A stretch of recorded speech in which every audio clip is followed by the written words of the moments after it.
What is up, all you GBA type fans? This is Tom. I'm here bringing you guys week 6 of the GBA. So, this week we take on Emvee after our 6-0 loss last week. Nothing to fear, though. I'm actually going into this match very confident, as always. Looking at his team, I mean, it's Emvee. He's like the Lord of Heat. He's a Lord, so. But looking at his team, I think I could match up well. His team is very, very setup heavy. We see many Mons that are, can or have in the past set up effectively against their opponents, as well as some fair wall breakers, or not wall breakers, but walls that can effectively just give him time to set up what he needs to or break down a certain Mon on his opponent's team, in this case me. But looking at it right now, there are a lot of threats, things that I certainly have to prepare for and have to be wary of to not let them become a problem. Primarily, we have Jirachi. Jirachi has a great versatility factor. It has the capability of really pushing through my team. It could, Ironhead Sylveon. It can run coverage for pretty much everything on my team.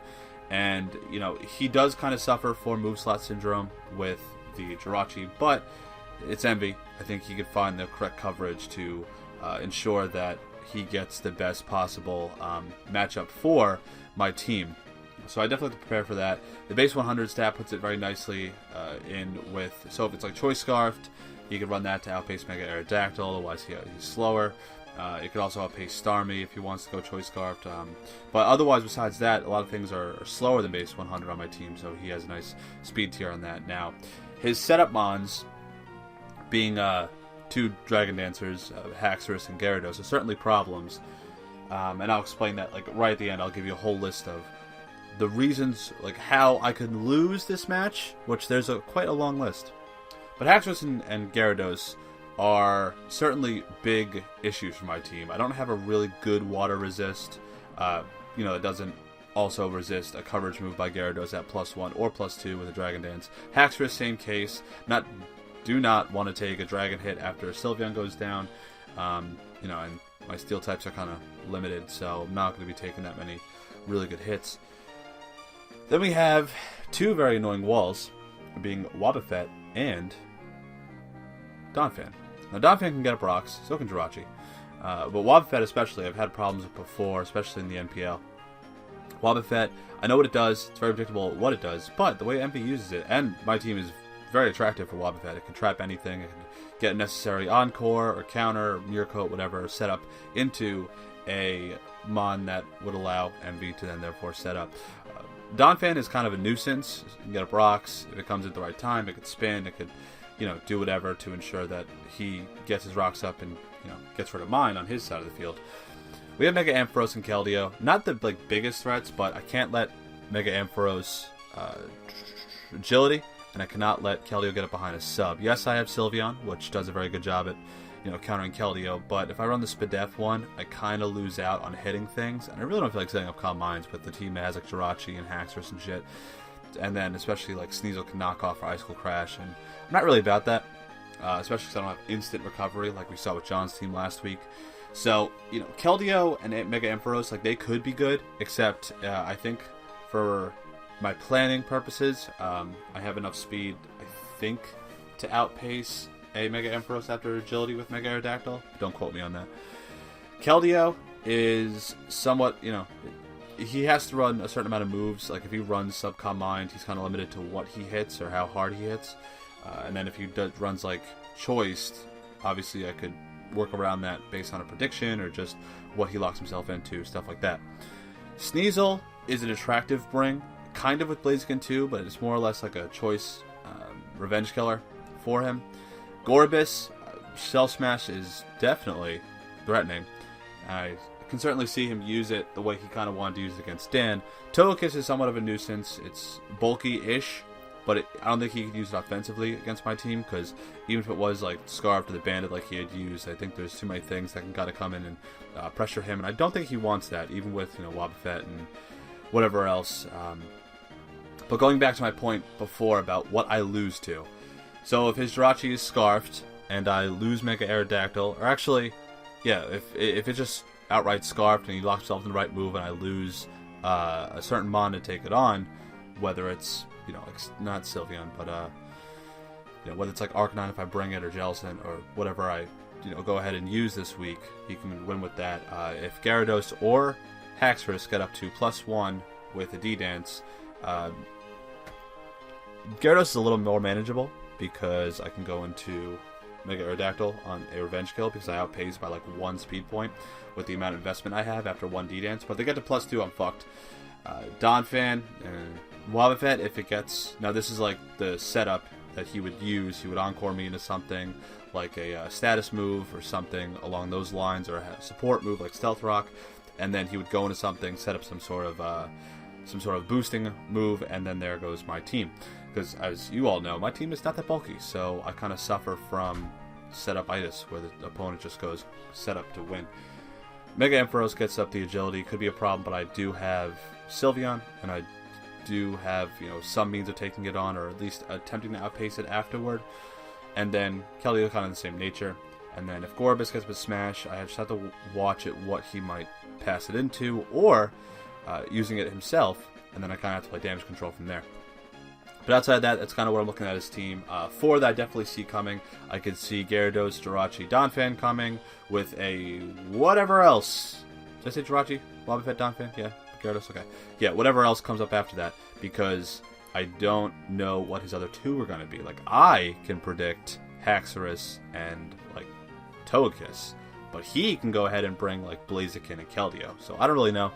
I'm going to go into this match expecting those 4, especially because they do have a very good matchup against my team. They give him a lot of options, and it allows him to effectively take on my team, or at least set up hazards. It'd be a gigantic pain in my ass. So that's his side.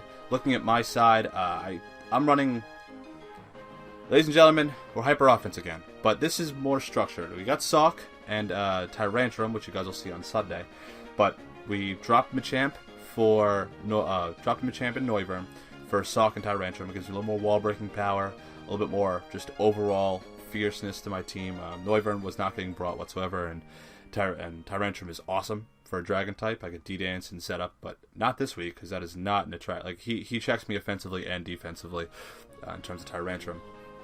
And then Sawk, I like more than Machamp because whereas Machamp was taking status and dying, I think Sawk with the Sturdy and the Mold Breaker, the choice options, it gets roughly the same amount of coverage as Machamp, and it's a lot faster, a little less bulky, but definitely more threatening, I think, than Machamp, even though Machamp was doing a good job for me.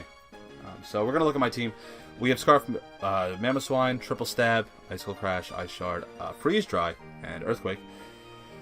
And this is to ensure that, if I'm locked choice-wise and Jirachi is not Scarfed, or if it's dead, I can go for Freeze Dry, because only 3 things on his team don't get affected by Freeze Dry. Especially, super effectively. Like, Wobbuffet can take those hits, Jirachi can take those hits, Blaziken can take those hits, and Sneasel, but Sneasel's not going to want to take those hits. And then I could, go ahead and switch, but I like the Freeze Dry this week. I think it might work out in my favor. We're running a 4 attacks, Mega Aerodactyl with Earthquake, Thunderfang, Aquatail, and Pursuit. Yes, finally running Pursuit, Mega Aerodactyl.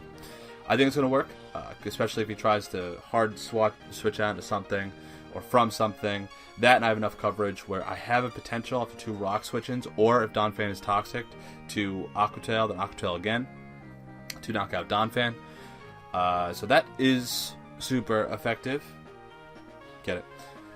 Then I also have the Thunderfang, where if I get a switch into Gyarados, I can Thunderfang it without being intimidated, unless he has Wakanberry, in which case, fuck. Earthquake hits almost everything else, except outside Togekiss, but that's what Thunderfang is for. And Pursuit's for Jirachi or Wobbuffet, but he's not switching. If I bring Mega Aerodactyl into Wobbuffet, I'm an idiot, because I can only attack, so he can only counter, and then I die. Starmie is a Cobra Berry set with status with Thunderwave, Recover, Thunderbolt, and Scald. Initially, Shy Shock was on there, but I did not see Keldeo coming this week, and Thunderbolt kind of gives me a little bit better coverage for... It's necessary for Gyarados, otherwise he can come in and just start D-Dancing up. It's the T-Bolt's nice against the Togekiss, as well as the Keldeo, and then Scald kind of hits everything else. I mean, obviously, Haxorus can come in, take that, very minimal hit, burn Slum if it has it, and then start D-Dancing up, which again, we all go back to D-Dancing. If he D-Dances up, I get screwed. Also, same thing with Baton Pass. If he gets a +2 speed on any of his, big-time hitters, I get was the case. Taken to Pound Town, I think is the phrase. That one. Getting taken there. But Starmie with the Cobra Berry, that is for Sneasel. I could, take a knockoff or take something along those lines. I'm not going to like taking it, and I think there's a chance that he can kill me, but even for like a crunch on Gyarados, if it's, 7+1. But this Starmie's a big gamble this week. I also have T-Wave to cripple something. But I like it. I think it's the best possible chance for me to win. I'm not going passive here, so no Gligar, no Arcanine, no Jellicent, because, again, it just goes back to he could set up on it.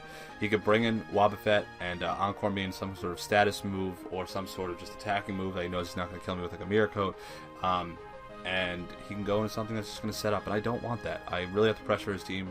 The whole role of this team, like, as a unit, is I have to pressure my opponent. Even if it means I lose, like, it just means I'm just trying to do the best I can by my team rather than let my opponent decide how the course of the match goes.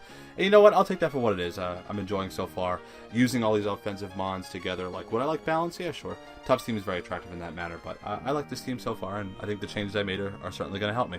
Sawk is Custap Berry, Knockoff, Stone Edge, Close Combat, and Toxic. Now, Toxic, we initially had Taunt and Toxic on there for the Wobbuffet, but Taunt was redundant. But I could Toxic the Wobbuffet if it comes in, and that means he can Encore me into it, but like something else is going to get Toxic. Even if it's a sweeper, puts it on a time limit, and if Jirachi's dead, obviously, if he goes to Jirachi for free, I'm just going to switch out, go into something like Cobalion or Starmie. And if that's the case, then, so be it.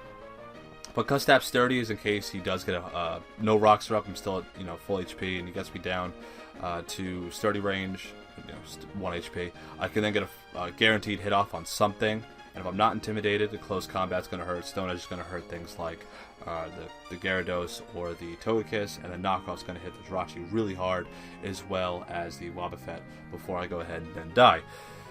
Now, the Sylveon is a little interesting. I actually want to go over that last. The Cobalion is a air balloon set, if you guys can't tell from the little image there. It's an air balloon set, which I don't like air balloon, and you'll see how that works out in this match. But it's a Volt Switch, Close Combat, Taunt, and Stealth Rock set. Kind of, standard Jolly to speed tie the Keldeo. And that is kind of the point of that set this week. It's Jolly, enough attack investment to kind of tuke it to a KO something. And then finally, Sylveon. Rash Nature. So, we Quick Attack this week, and that is specifically for Mega Ampharos. The idea here is to, if the Haxorus gets up +1 with a D-Dance and something dies, or Mega Ampharos gets up to, with Agility, or even Keldeo for that matter, or Sneasel, an Ice Shard's not going to kill me. I can go for Quick Attack, I can get some big damage off on, his Fighting types, or his Dragon types, and that would help me for later on, because then I can go ahead and Ice Shard with Mamoswine. So it's kind of a tandem thing, and it was the best idea I had. I'm not going to go like Wish Protect passive here or Calm Mind like I said before. It's just not worth it. And Pixie Plate is just to boost the power of both Hyper Voice and Quick Attack. Hyper Voice hits everything super effectively outside of just Jirachi, which is he has to watch out for. And then of course the Wobbuffet can just eat that Hyper Voice, or at least two of them, and then go ahead and Mirror Coat me to death. But that's why I have Baton Pass. I have Baton Pass, Protect, check for choice mons on his team, and then I have Hyper Voice and Quick Attack. So that's the point with this team. Gonna do the best I can. I like this team this week a lot more than I liked my team last week against John. That was definitely a failed experiment. This team, whether where it is hyper offense, and there's three Jolly mons. There's Sawk, Mega Aerodactyl, and Cobalion are all Jolly. Rash, Sylveon, Naive, Mamoswine, Timid, Starmie. Yeah, they're all speed boosting natures, but they have speed invested in them, which you'll see in the little Gyazo down in the comment section down below, or in the description, I should say. So, with that being said, hope you guys enjoy. Battle goes up tomorrow at 4. This goes up today at 4. I hope you guys look forward to that. I'm looking forward to it. I think even if I lose to Emvee, it's Emvee. Like, he's a man and a monster at battling, and I'm really enjoying watching his content. And he's a fantastic battler. And I'm going to, take this battle for what it is. And if I win, if I lose, doesn't matter, because I'm enjoying myself, and anyone who wants to, get on my case about losing 6-0 last week, or losing 4-0, 5-0, whatever. Yeah, I mean, I lose, but on the same token, like, it's your attitude that defines your season. It's not, oh yeah, I was, whatever, I got 2 or 3 wins. Okay, that's cool. If you want to define your season by how you win or lose all the time, that's fine. You're not going to enjoy this game after, like, if you're in my, state. But if you keep your chin up and you keep enjoying every week and you just enjoy the art of battling or the playing that goes into each week, you're going to have a good time. And you're going to be more well off than other people who we've seen in the past with the GBA just straight up quit because, oh, I'm not winning and wah. Shut up. Enjoy yourself, play your matches, enjoy this for what it is, and be happy you're part of a great community that is just filled with fantastic competitors and people who I enjoy talking to and, like to consider my friends. So, wow, that was super gay. I'm done. This is the Team Builder. See you guys tomorrow at 4. This was Upstate 4. Bye. Have a good day. Keep comments in the comment section. Tell me how bad I am. Yeah, bye.